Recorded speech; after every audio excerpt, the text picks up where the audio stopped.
Rida Mawla. Here we are. Welcome to the Beirut Banyan. The Beirut Banyan, the actual, we were in Ortbawi Banyan before. You were the first guest for the Ortbawi Banyan, Yeah. and now you're the first guest for the return to Beirut. I'm honored. Honor's mine. Yeah. And this is a subject that I think it's been in our minds since we last spoke. Yeah. It's a way picking up from where we left off in Ortbawi. There's a lot of things that I think maybe are considered to a degree taboo, or if not taboo, let's say there's discomfort in talking about personal matters. And I was thrilled that these are the subjects you wanted to bring up with me. It's a rare opportunity for me to actually explore this terrain. And I said it to you before in the first episode, I'll say it again. Talking to you has really pushed me forward. Wow. I'm honored, flattered. And it's in my mind that I look forward to our discussions. I look forward to seeing you. And I've noticed that, and it meant a lot when you said it. You looked at me and you said, no, you're better. You are, actually. Yeah. And you know that I'm a different case, but people sometimes notice that about me, but I don't, because small improvements happen over a long period of time, and you don't notice. But then somebody who you haven't seen in a month comes like, "Oh, Yeah. things have changed." So it's true. And of course, your story goes back 2 years and a few months. But in the 3 weeks that I saw you in Ortbawi, the last time I saw you, it's almost like you're going up to space. You're On that strapped thing, on yeah. to a mattress that looks like a rocket launcher.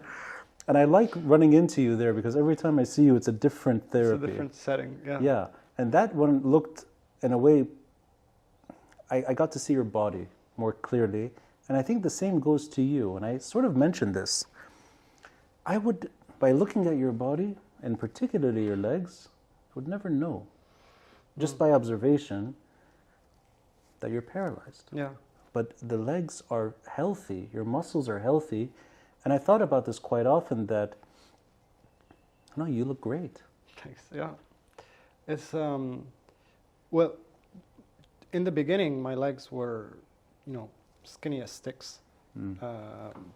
I remember when I got to, I think because in the beginning I was 90% of the time I was in a bed or stretcher, and I didn't see myself until I was in rehab in the US. So my accident was end of May. I think mid-August I was in the US. And the first time I saw myself in a mirror over there, because the gym at the rehab is full of mirrors, I was like, holy crap. I had lost 20-something kilograms. Wow. Because mostly muscle atrophy. Yeah. And I think that was the time when I was like, okay, I need to get that muscle back. Even if I'm not going to use it the same way I did. So I've been very focused on bringing muscle mass back as part of my, regimen. And for some people it doesn't. A lot of people it doesn't work. For me it did. Like when it comes to, I'm doing a lot of electric stimulation for my legs. EMS. Yes. Yeah. And they do that in They do that in Ortbawi. Yeah. But I have a small unit at home, and I actually got a big machine from the US, which is a bike that kind of fires up electricity at the same time as you are biking to kind of mimic the movement. Is this something you've chosen to do, or is it recommended in your case? So that's a good question, because one thing that I found out about spinal cord injury is that nobody knows what they're talking about. Like, sorry for my French, pardon my French, but they'll only hear beep. Yeah. There's like, you have people, some schools of thought say you have to do whatever, you have to do, what they call passive mobilization. Some schools of thought say you have to do, stand in the rocket. Yeah, right. Just a standing. It's called a standing frame. Well, that's what it's called. Yeah. Okay, I just called it the rocket launcher, but yeah, that sounds better. A lot of some people focus on electric stimulation. So I have a nerdy side to me, so I went heads on into research about it, and I basically, what I'm doing today is the same kind of program that Christopher Reeve was doing. Right. Because I read something. I read his books, and Yeah. I read the books that he had, and there's a documentary that just came out about him. It's amazing. Oh, yeah.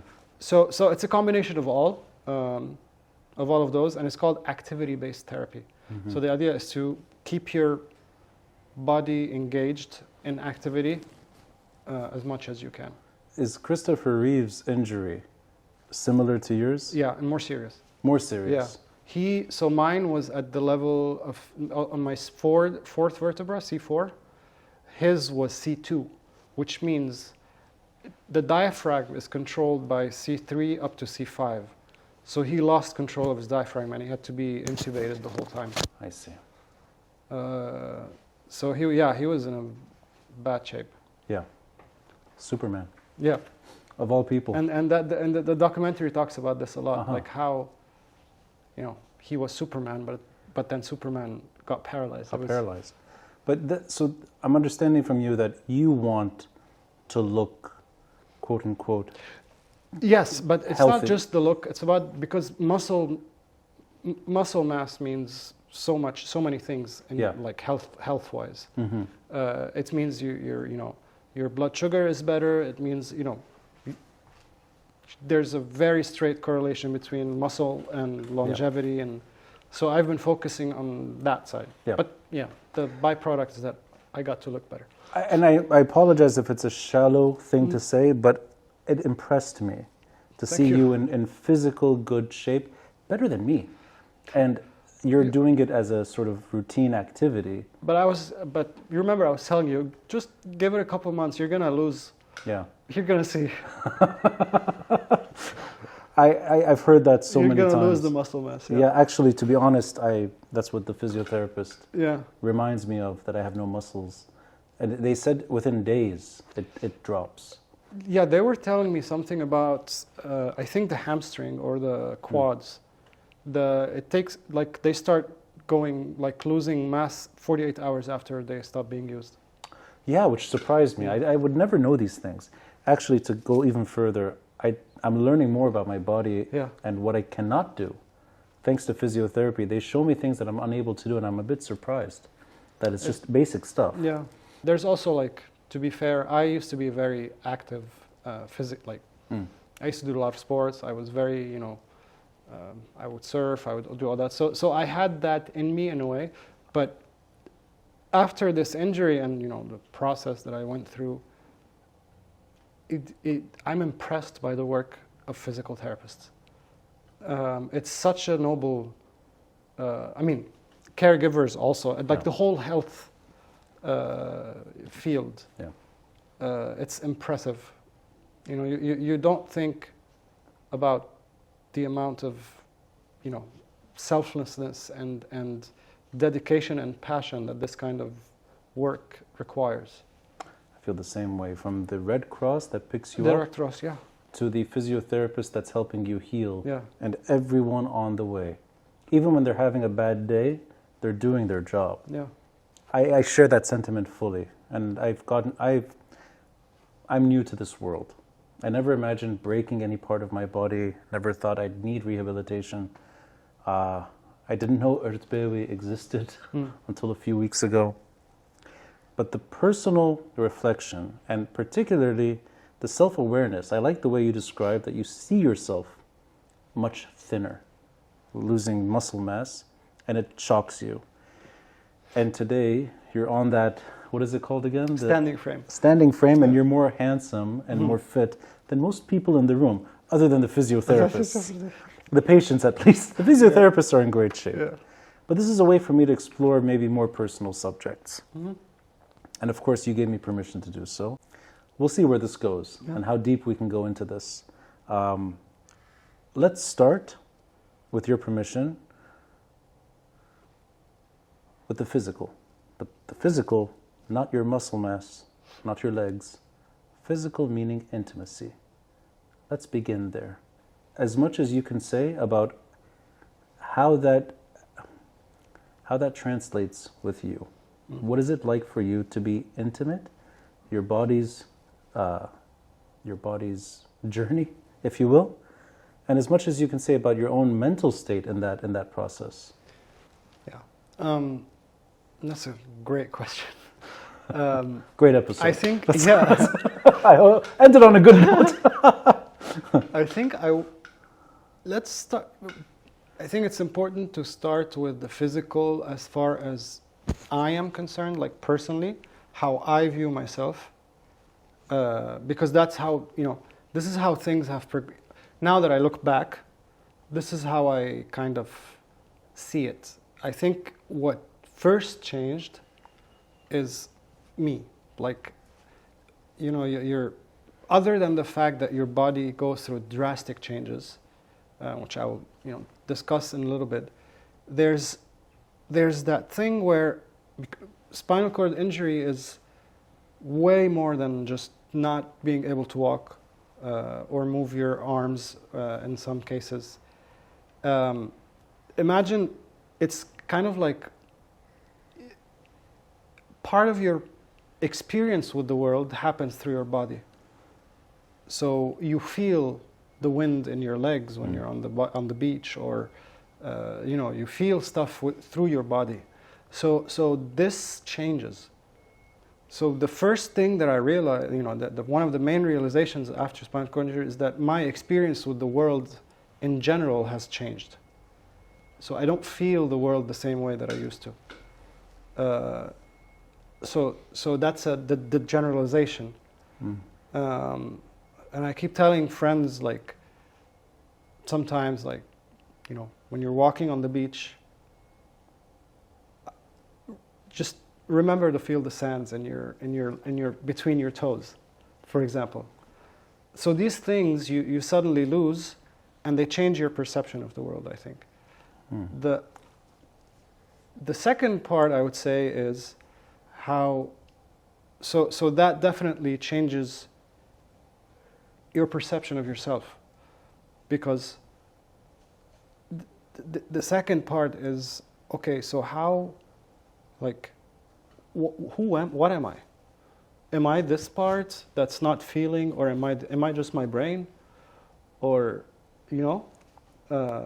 so these are questions that I've had to ask myself so much, and I don't have answers to yet, all of them, at least. But I do have some insights, in the sense that I've come to peace with, or the realization that, the body is very important. The physical body is something very beautiful and very important, but at the same time, I'm still here, but then my body's not working, but I'm still here, so I'm something else. So that was something that I went philosophical a little bit, because I think this is a good general starting point. But this is almost like you're more aware today about yourself. Yeah. This high level of awareness and the really beautiful detail you just outlined of feeling the sand between your toes. If we can go further into your own personal life with people. Exactly. This is what I was going to get to. Yeah. Yeah, so first, this kind of experience, the personal, and then this reflects on my experience with the other, or whoever that person is, whether it's... So now it's like, to be like, from the smallest details, like, I've become much more sensitive up here. When somebody hugs me, when someone whispers in my ears, and I feel, or maybe because I don't feel the other parts, this is where, my brain focuses, like, hey, capture all the senses you can. Yeah. So in that sense, And sorry, just for clarification, I assume that's the limit to your. Yeah, like It doesn't. There's nothing. shortly below my shoulders. Right. Okay. Yeah, slightly. So shortly. may I ask, just Like- along, since you're able to move your arms, do you feel your arms? Not 100%. Uh-huh. So, for example, I can't feel cold and warm. The difference between cold and warm on my arms. Right. So when I'm taking a shower and if somebody is helping me, I'm always like, put the water on my shoulder first, so I Right. can see. I have to know what temperature the water So is. as it trickles down, Yeah. the feeling of temperature changes. Yeah. That's really. And sometimes when I have water on my hands or arms, it could be like cold or hot, but I know it's water, but I don't know what temperature it is. That's interesting. So if you closed your eyes, you would know that that's Yeah. water on your arm, but the temperature is just lukewarm. Is that a way, or There's literally nothing? no temperature. It's weird, but Yeah. you don't feel temperature. and your hands? Even though I mean, obviously there's limitation, but do you feel anything on your hands or your fingers at least? No. So this is an interesting question too, because this is something I've also learned from nerding out and the research that I did. So from the spinal cord, you have small like nerves going out at each level of your spinal cord. So, and it's very interesting. So, for example, my spinal cord was damaged between C4 and C6, and apparently, C7 are the nerves that control the triceps, for example. So today I can't feel on my triceps because it's below the injury. Right. However, and C6 is wrists. So C6 was the limit. I can slightly move my wrist, and I can have feeling, and I have some feeling around my wrist. Right. And the fingers, I don't know why we were designed like that. The thumb and the inside of the index are C6, and beyond that it's C7 and C8. So these, like my 3 fingers here, I can't feel anything. My first 2 fingers, I can feel the thumb and the inside of the index. Wow. So if somebody's shaking your hand, or let's say your hand is on someone else's hand, it's 2 fingers that feel. Yeah. And 3 that don't. Yeah. And there are, like here, if you touch me here, like on my, below my thumb, I can feel almost 100%. Here, nothing. Wow. Yeah, so it has to be here. Like if you want to hold my hand, it has to be like Right. my first 2 fingers. And then C7 is the rest. Yeah. I mean, that's fascinating. Yeah. And sorry to use that word here, but like it's really, for somebody who's just seeing this up front, it's yeah. Yeah. Sorry, I deviated a bit, but No, it's good. It's great. So the intimacy for you is mostly around your shoulders. And, Yeah. Yeah. And however, I haven't, like, to be honest, I haven't had since my accident, intimate relationships yet. So I'm not sure whether it's for like, because a lot has changed obviously, and the so naturally, since I explained the whole blockage and the sexual element when it comes to feeling is not there anymore. So I can't, like, if somebody touches me down there, I can't feel anything. At the same time, you still feel, I can't explain it, but you still feel the emotion. You know what I mean? Like, There's emotions down there? not down there, but No, I'm kidding. I meant it as a joke. A bad joke. Poor taste. Maybe you can teach me where those emotions are. I don't know. Like, I've been trying to think about. I told my friend not long ago. It's like, you know how they say, we guys think with our penis, and I realize it's very, like, a lot of that is true, in the sense that I am now seeing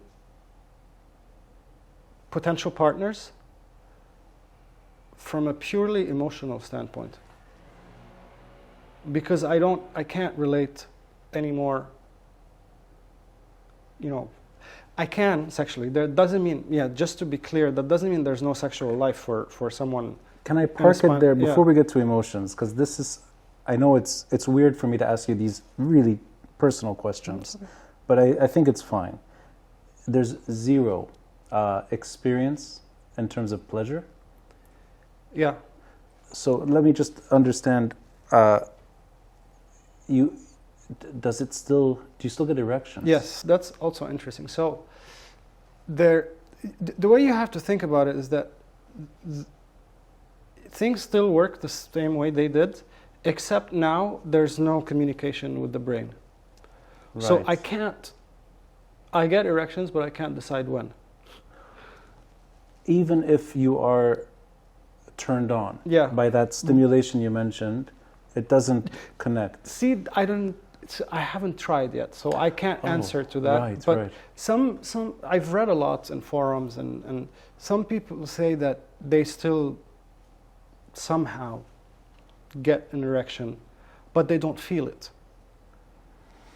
So you would be unaware. So the body gets aroused, but your brain doesn't get the message. Right. But because this is where really feeling is, like the way we experience feelings is because we get messages from our bodies to our brain that tell us to feel so or so. I mean, speaking in terms of just like very, very instinctual stuff, if you see a naked woman, your brain, I'm guessing, is still very lured in that direction. I'm still very aroused. You're aroused. Stimulated, Right. And up here. But it doesn't translate into an erection, for example. So you still want to see that imagery. Yeah. But there's no reaction, physical reaction. Mm-hmm. This is really interesting. And sorry, the erections happen, meaning that when you're asleep, when I'm blood asleep, circulation. the spontaneous stuff. Yeah. And I'm told that so there are apparently two types of erection. One is called psychogenic, and the other is called reflexogenic. Uh-huh. The psychogenic is the psyche. So this is the one where, like, if you see something or you watch something or you think something, it translates into an erection. Right. The reflexogenic is the reflex, which is sometimes, this is what people with spinal cord injury rely on, which is touch, basically. So if you physical sensation. Although I don't feel it, you know what I mean? So so the body gets aroused. Yeah. So if somebody touches the body gets aroused, but I don't know. Sorry, stupid question. How does that work if if it's C4? C4. If the injury is below, why is there still arousal? Does it have nothing to do with spinal cord? Is it something? Just when let's say you're, I don't know, touched around the area. It's just a reflex. So this is just a biological reflex more than. Yeah. So okay, I see. The first is more mental state. The first, it's called the psychogenic part. Is like psychological, The other is called reflexogenic. In the times that you do have erections, I've never asked these questions before. Yeah, I feel like I'm on a different podcast altogether. But it's fascinating. Do you climax? I haven't yet. I don't know. Some people do. We're going to have to evacuate the city at the moment that this happens.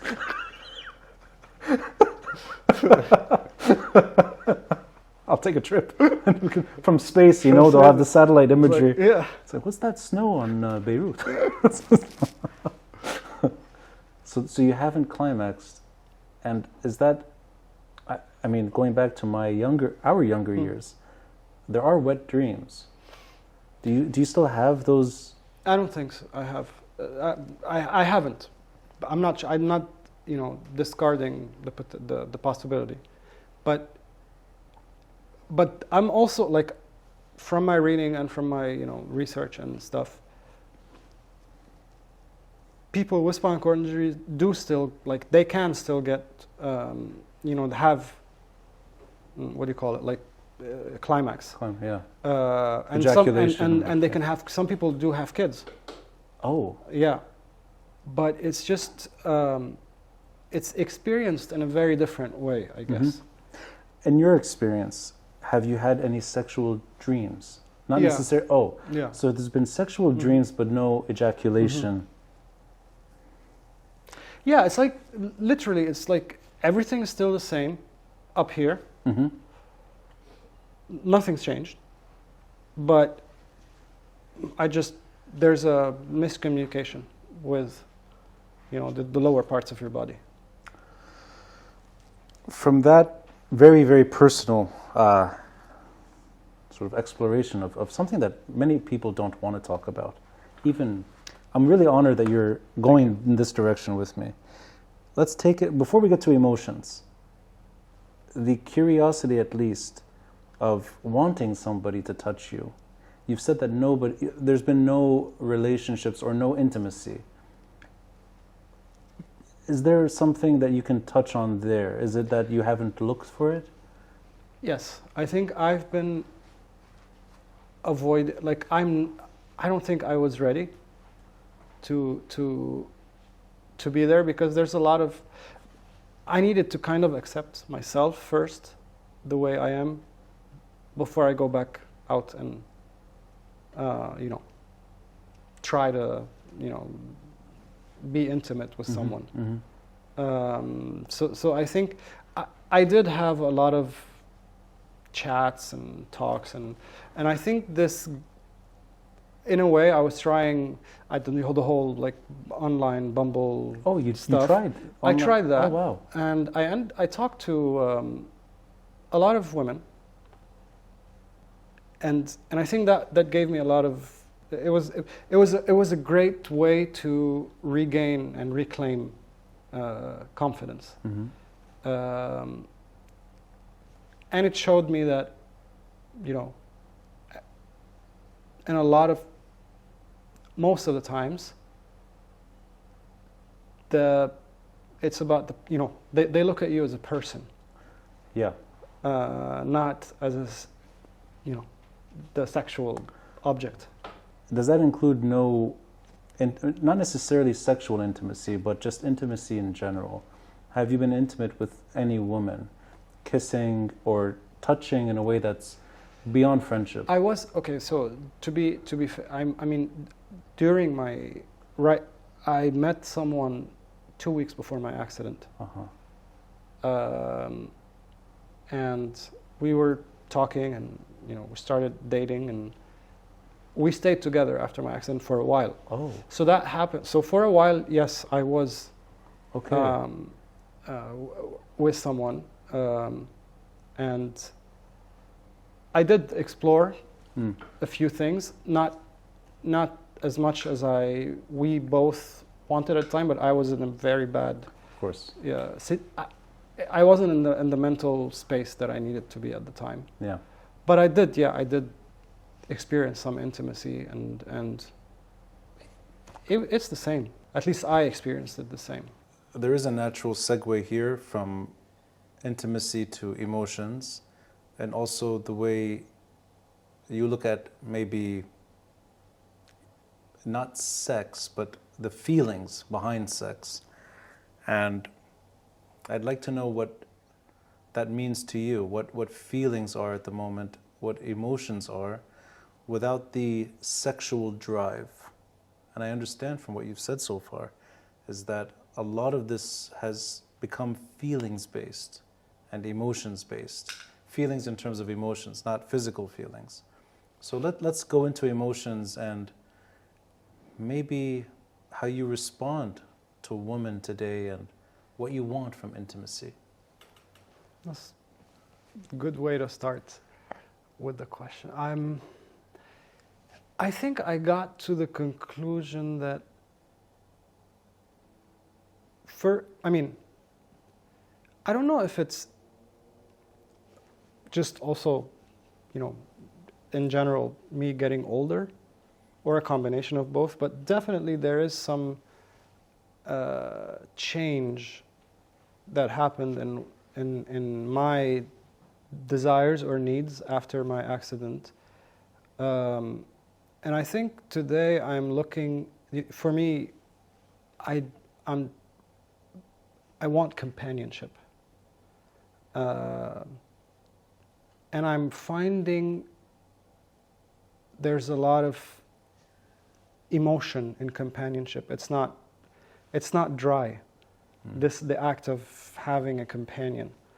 And that, I think, I used to have like, I mean, I wasn't, that guy who just went from woman to woman, but I did have quite, and the open sexual life, let's say. I've been around. There's so many ways to say I like it. Yeah, I've been around. Been around. So you were a slut before the whole thing happened.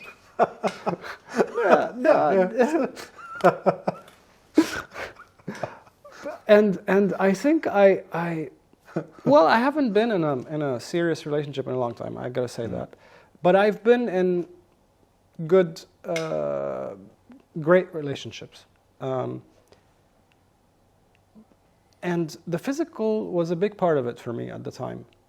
And I realize now that it definitely still is. I mean, I can't deny that I still need someone to touch me and stimulate me, and I do the same to them. But I feel there's this emotional, I don't know how to, we're calling it emotional, but it could be like this bundle of feelings, love, companionship. These words have taken more meaning lately. Again, I'm not saying from personal experience, but there's so many people living with spinal cord injury who have very intimate sexual lives. There's a lot of experimentation that goes in between couples where one of them has spinal cord. With women, it's also a different, the woman's body is even, it's a whole different, type of experience. I can't speak to that, but I've read also about women and how that affects, them. But I'm speaking to my experience. It's not the first thing now that drives my approach. But it doesn't mean that it's not there. It's there. There are ways to have physical intercourse, like pure physical, on even with a spinal cord injury. And it's just a matter of the chance hasn't happened. The chance hasn't happened, and it needs a special setting because you need to be like. For me, I'm speaking for myself. I need a lot of help. So I need to trust the person. I can't just. Sure. I can't do the stuff I used to do before where, hey, let's enjoy, let's have fun. Yeah. Now it's like there has to be a base of intimacy. The trust is both emotional and physical. Yeah. And there are a lot of gadgets, by the way, that for people with spinal cord injury that help. I have to ask this question because it's come up a few times. You were on dating apps, but you weren't ready. I wasn't ready, and I think I was using this to see if to try to put myself out there, and see how the other person might take it. Right. But there was positive communication. And there was, and to me I was very happy to see that, I don't know if I don't want to generalize, maybe to say this is something women have more than men, that they're not as, driven by the physical. I completely agree, and I think this is... Maybe, but I realized that, wow, it gave me depth. Yeah. It gave depth to my experience, to be honest, in the sense that I'm humbled, in that sense. But why? Is it just a matter of time that it took some time for you to now want this. Yeah. Is there a particular moment that you sort of said to yourself, I'm ready? And I can ask it in a very basic way. Did something happen? Was there some physical recovery that allowed you to say, I think quite the contrary. When I realized that this is here to stay. Right, right. This is when I started coming out of my shell. Yeah. An acceptance of sorts? Yeah. Yeah. As, you know, somebody in rehab told me, like, you will never accept this 100%, but what will change is the way you adapt. Wow. And it's very true. I can't, stress how important that is. Just to go back a little bit, like Bumble and these apps, looking back, I think they're, in my situation, my context, they were safe places. Right. Because I could try my approaches without being, in real life. Yeah, yeah. And see the reaction. Right.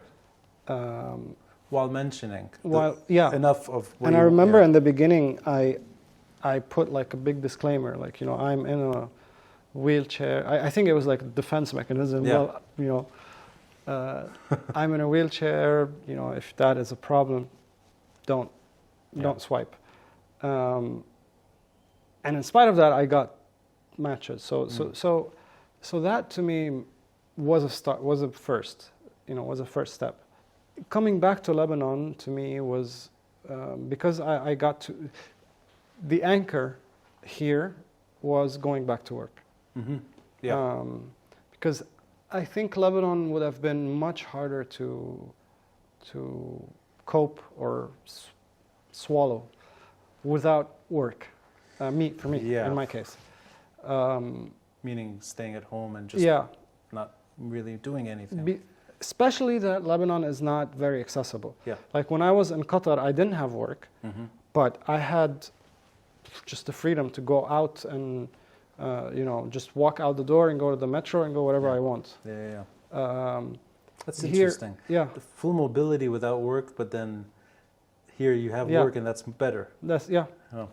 Because you end up in pockets of community in Lebanon through work, through friends, through you end up in places where there are people you meet. Yeah.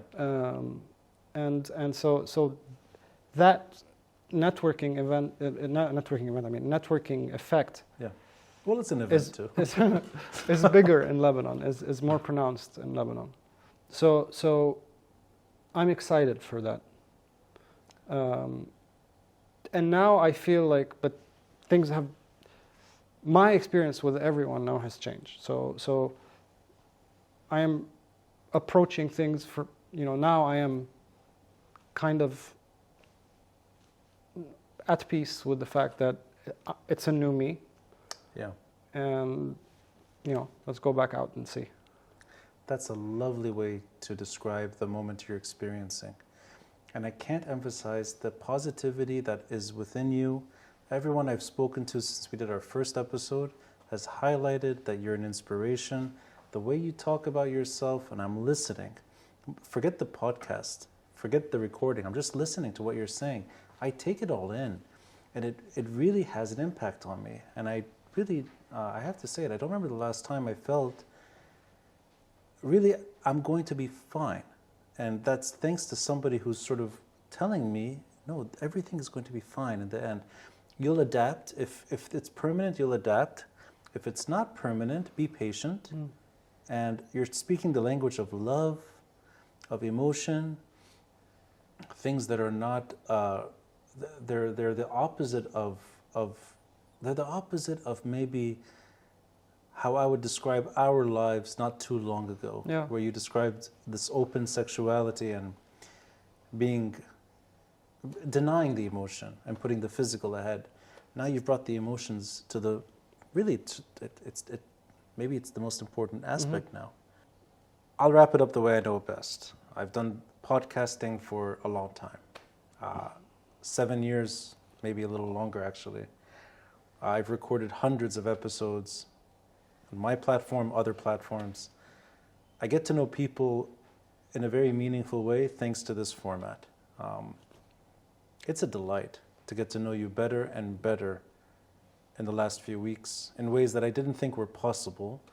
I don't think either one of us is particularly religious. This is what I'm getting. But there is something that, you said alignment. It is a nice alignment. Yeah. Running into you, building on what we talked about earlier, and giving me such a rich, meaningful experience. I listen to our discussions post-recording. I share them aggressively. And I know that many people fell in love with our earlier discussion, and I think they will with this one too. Thank you. Yeah, I believe so too. That's because it's something that isn't talked about that often. I mean, even intimacy in general is not discussed. So let alone intimacy in a situation like this, you know? So yeah. With one of the most beautiful people I'm honored to have on the podcast. I'm honored to be here. Thank you. Rida Mawla, thanks to you. Thank you, Ronnie. Thank you. Thank you.